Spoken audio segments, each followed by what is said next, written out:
animer sur scène, est-ce que vous croyez que ça prend une belle voix? On vous pose une question, il y a un choix de réponse, c'est sous la fenêtre vidéo. Vous avez commencé déjà à y répondre. Oui, oui, puis ça se travaille. Oui, si c'est naturel. Non, ça n'a pas de lien ou encore, première fois que je me pose la question. Pendant que vous votez, on va revenir sur les résultats juste après, je vous avoue d'emblée que la voix, c'est un sujet qui est extrêmement intéressant. Puis dans l'industrie des communications, il y a des experts qui sont spécialisés dans le domaine et qui agissent comme coach de voix. Puis là, je ne parle pas de coacher des chanteurs, je parle de coacher des gestionnaires, des exécutifs, des professionnels, des élus qui ont compris que leur voix, leur façon de s'exprimer, ça fait une grande différence sur la livraison de leur message à leur auditoire. Voilà. On regarde les résultats. 71% d'entre vous dites « Oui, ça prend une belle voix et ça se travaille ». J'aime ça, vous êtes positif. Avant de vous partager nos essentiels, je cède la parole à ma collègue Taïna qui va nous partager son expérience à elle sur le sujet. Longtemps en radio et télé, c'est ce que ça prenait. Celui qui parlait grave était le plus hot. À l'époque, il y avait même des animateurs qui fumaient, qui fréquentaient les bars pour se donner une voix rauque, la tendance des années 80 à la radio. Longtemps, ça a été la référence. Une voix grave, une voix rauque, c'était un animateur plaisant à écouter. Quand j'ai étudié, il y a 20 ans, en animation radio et télé, on m'a rapidement montré à ne pas parler du nez et de la tête, mais plutôt de chercher ma vibration et mon air dans mes poumons, dans ma cage thoracique. On m'a également dit que je parlais trop avec mes mains et à la radio, ça pouvait aller, mais à la télé et sur scène, ça pourrait me nuire.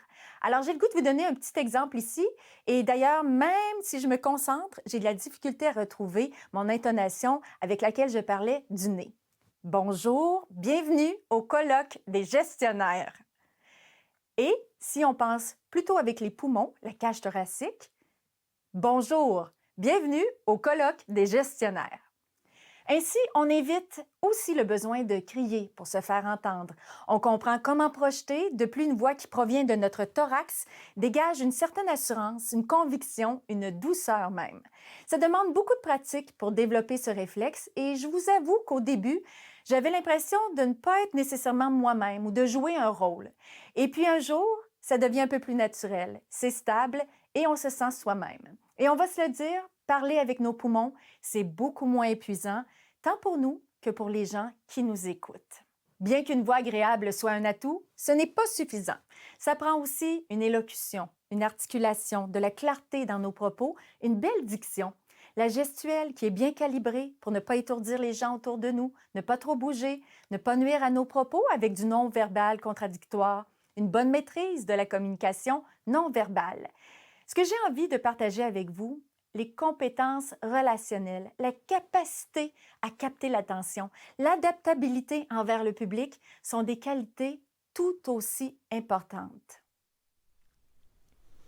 Oui, la voix est un outil pour réussir toute communication orale. C'est pas mal utile à nous comme animateurs. Alors, quels sont les essentiels à propos de ce mythe qu'on veut déboulonner, comme quoi animer sur scène, ça prend une belle voix?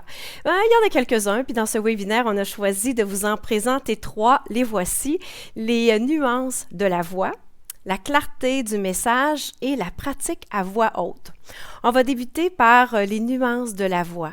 Quand on est animateur, il faut être conscient que notre voix, elle a plusieurs nuances d'abord, qu'on peut les utiliser, qu'on doit les utiliser à bon escient et que ça se travaille, qu'on peut évoluer, qu'on peut faire améliorer notre voix. Et dans les nuances, il faut s'intéresser, et là, on peut aller chercher de la formation, de la rétroaction constructive, de l'accompagnement en ce qui a trait à la prononciation, l'accent, le rythme, le ton, le débit, le volume. Concrètement, je vais vous présenter 2 mises en situation qu'on rencontre assez régulièrement. La première, si je m'adresse à un groupe qui réunit les collègues d'une même organisation, par exemple. Donc, les gens se connaissent. Ou encore s'il s'agit d'un groupe de personnes qui sont honorées pour leur carrière, mais ils ne se connaissent pas tellement entre eux. Alors je ne vais peut-être pas employer le même ton. Possiblement plus familier dans le premier cas, possiblement plus élogieux dans le deuxième. Deuxième mise en situation. Si je m'adresse aux gens, disons qu'on est à 8h, 9h, on est en début de journée, en début de rencontre, ou encore on est en fin de journée avec une journée qui a été bien remplie, des présentations, des ateliers, etc. Je n'utiliserai peut-être pas le même débit. possiblement plus régulier, posé en matinée et possiblement plus rapide et énergique en fin de journée. Vous avez peut-être remarqué aussi que j'ai utilisé le terme possiblement pour donner la stratégie à adopter avec notre voix. C'est qu'il n'y a pas de réponse parfaite à chaque situation. Il faut plutôt garder en tête que notre meilleur allié pour utiliser à bon escient les nuances de notre voix, c'est notre jugement. Notre jugement pour adapter notre voix au contexte, aux gens, à ce qu'on veut communiquer aussi. Deuxième essentiel, la clarté du message. Animer, c'est un métier de la communication. On doit donc s'assurer que le message à livrer soit compris par les gens à qui on s'adresse. C'est la base. Peut-être que là, ça vous semble cocasse que je vous parle de ça, mais je vais vous donner un exemple. Combien de fois avez-vous été témoin de gens sur scène, d'animateurs, présentateurs, qui présentent, qui lisent des consignes, que ce soit pour se déplacer d'une salle à l'autre dans un colloque, pour savoir comment on va réaliser un atelier en groupe, pour expliquer comment la remise de prix va se dérouler sur scène, et au final, être pas certain qu'on a vraiment compris les consignes. C'est qu'il y a une différence entre et je m'adresse à vous comme si vous êtes dans l'auditoire, il y a une différence entre un contenu et des indications que vous pourriez lire et des indications qu'on vous transmet de vive voix par l'animateur. Sur scène, il faut comprendre ce qu'on a à communiquer et ensuite faire au mieux pour le raconter et éviter de le lire. Petite confidence ici, combien de fois j'ai réécrit des passages de textes d'animation qu'on reçoit, pas parce que c'était pas bon, c'était excellent, mais c'était rédigé davantage pour être lu et non pour être dit, et non pour être raconté. Et croyez-moi, l'expérience, l'exercice en vaut la chandelle, parce que quand on comprend ce qu'on a à dire, la communication, elle est nécessairement plus claire, plus fluide, plus naturelle, et là, le terreau, il est particulièrement fertile pour que la voix s'adapte de façon toute naturelle et avec le bon ton. Le troisième essentiel en lien avec la voix, on a dit que c'était de pratiquer à voix haute. Pratiquer à voix haute, que ce soit dans votre voiture, dans une pièce tranquille, peu importe, ça permet d'améliorer le contenu et la forme. Le contenu d'abord. Pratiquer à voix haute, ça permet de comprendre ce dont il est question. On va incarner notre message, ce qu'on va vouloir dire sur scène.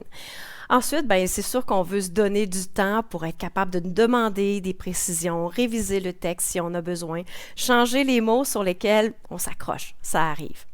Pour la forme, de pratiquer à voix haute, ça va nous permettre de tester les intonations, les pauses stratégiques, la projection de la voix. Ça permet aussi de visualiser notre prestation sur scène devant les gens et d'intégrer au mieux les nuances de la voix.